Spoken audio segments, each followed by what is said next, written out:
Well, I'm good. Always good to see you anytime. In the meantime, let's start the morning news. In a renewed effort to boost school attendance and enhance learning outcomes, the federal government has launched a pilot breakfast scheme under its homegrown school feeding program. The initiative targets primary school pupils, with Kano State among the first to benefit. Amin Umar reports. The Homegrown School Feeding Program, a federal government initiative, provided daily nutritious meals to pupils in public schools across the country.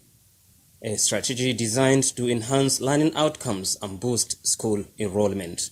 Building on its success, the federal government has launched a pilot breakfast scheme tagged Snacks for Thought.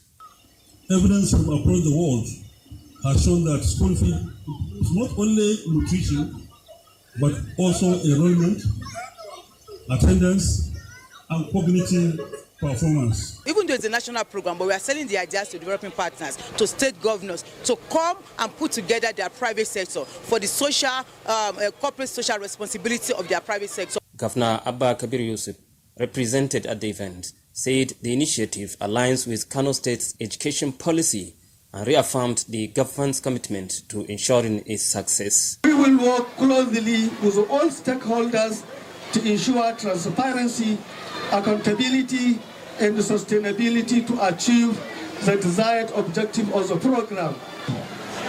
The Ministry of Education remains deeply committed to every effort that improves access, quality of education, and pupils' retention in school. For the pilot phase, primary schools in 4 local government areas of Kano State have been selected to benefit from the new breakfast scheme. In Kano, Amin Umar, NTA News. The presidential executive order on local manufacturing of healthcare products has attracted investors' interest in Nigeria's local manufacturing industry.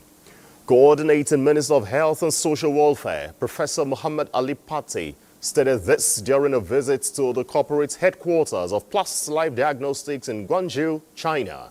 Professor Pate noted that the presidential removal of tariffs and excise duties on pharmaceutical machinery, equipment, goods and accessories, in addition to enhanced regulatory harmonization and speedy approval processes, are some of the key factors attracting new investments in localized healthcare manufacturing. Diagnostics overall will be enhanced because the point of care testing will be available, and it will demonstrate not only to local industries in Nigeria, but to others from faraway places like here in Guangzhou and other parts of the world can come and have a viable market where they can manufacture and thrive. The executive order that the President signed allows us to provide incentives when it comes to importing not only raw materials but also equipment. And we're already seeing many industrial partners and players benefiting from that executive order. Well, let's move on to some political party matters, where stakeholders of the All Progressives Congress in Zamfara State have endorsed President Bola Tinubu for second term come 2027. This forms part of major resolutions of the stakeholders meeting presided over by former Zamfara State Governor and now Senator representing the state's West Senatorial District, Senator Abdulaziz Yari Abubakar. Jambelo Ibrahim has details.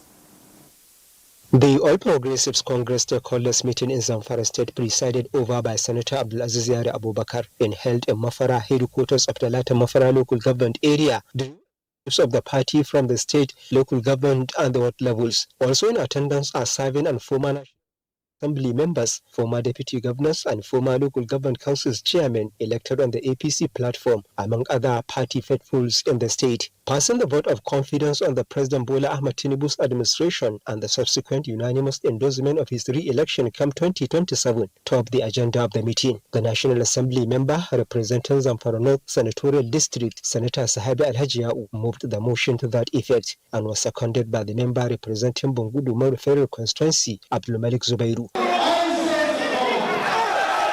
The motion was later put to a voice vote for the stakeholders.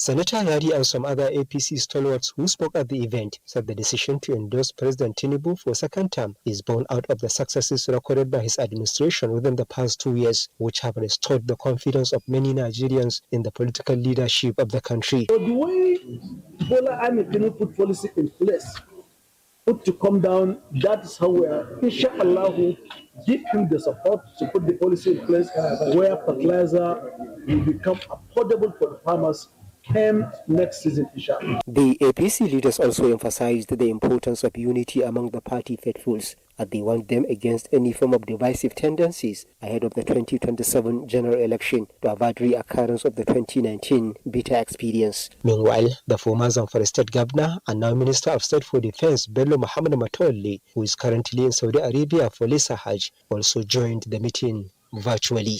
In Gusau, Jamilu Ibrahim, NTA News. Elsewhere, the National Working Committee of the People's Democratic Party, PDP, has suspended its national legal advisors, secretary and organizing secretary for 1 month for alleged anti-party activities. Timothy Yusuf reports that this development was after an emergency National Working Committee meeting following a court ruling that halted the party's planned national convention. The party's suspended National Secretary, Senator Samuel Anyahu, however, convened another NWC meeting, suspending PDP National Chairman, Ambassador Umar Damagum, and 5 other national officers. And also, he will abreast you of all the things we have discussed. The Emergency National Working Committee meeting held at the party's Legacy House in Abuja lasted several hours. Addressing the media, the PDP National Publicity Secretary, Debo Ologoagba, said the NWC, in line with the party's constitution, came to the conclusion to suspend the National Legal Advisor, Kamaldeen Ajibade SAN, Deputy National Legal Advisor, Okechukwu Soha, National Secretary, Senator Samuel Anyanwu, and National Organizing Secretary, Captain Umar Bature, for 1 month, and referred them to the PDP Disciplinary Committee, having reviewed the party's activities, especially in the recent past. In the case of the National Secretary, pursuant to Section 36(2) of the Constitution, as amended in 2017, the Deputy National Secretary, Honorable Architect Sotendo Sitonji Koshedo, shall act as the National Secretary.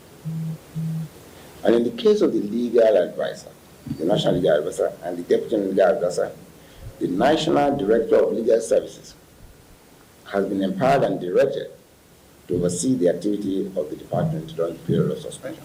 In another turn, the suspended PDP officers have reacted at another factional NWC meeting held in Abuja.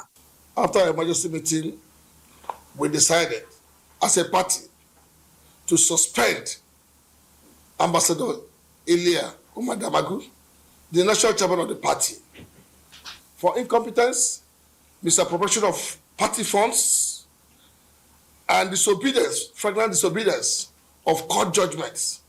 Secondly, we have looked at the activities of the National Public Secretary, Honorable Debo Ologoagba.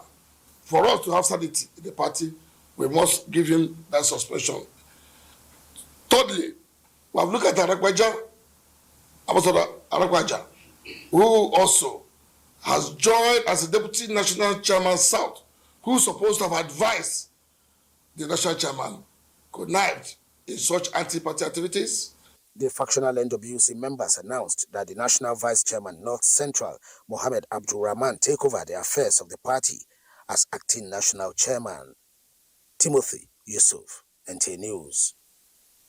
And that is the morning news. I'd like to thank you for your time. I'm Ayodeji Makinde. Weekend Deal returns with Patience and Thelma, but that will be after this break. Do enjoy the rest of the program. Good morning.